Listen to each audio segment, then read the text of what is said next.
New Haven got it down to 3, but the fact that these guys, this young team, was able to pull it out, what does that say about the poise and maturity of this group?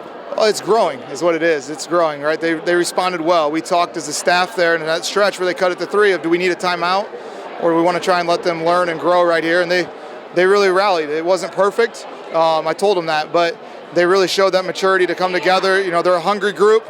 They wanted this challenge tonight, and I was glad to see them respond the way they did. You guys got off to that great start offensively. What was the biggest key to really setting the game on your terms? Well, just being focused. We're being ready to go from the tip, right? The details in the scouting report, the details on the whiteboard before we go out.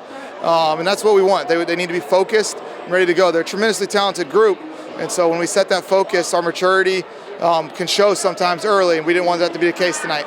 Defensively, you guys made life really difficult, especially around the rim. How much were you enthused by just the fact that you guys were really emphasizing that end of the floor defensively? Yeah, I mean, it's got to be our identity, right? We've got an athletic group. They're almost universal. They can play all the positions. They can guard them all. And if they can't, they got to figure it out on the fly. So I loved our toughness. I thought we battled pretty well. We got to clean up some things, but that's why you play these games early. You know, kind of what I was talking about yesterday. Still very early in the season, but how can the team build off a win like this, kind of like what you were talking about, that growth in real time? Well, we go back to work. We go to Penn on Tuesday. And that's a tremendous program that'll be geared up, ready to go. I know the guys up there know each other from AAU and those type of things. So let's take it on the road again. You know, we started out at home, but then 4 on the road is going to test us.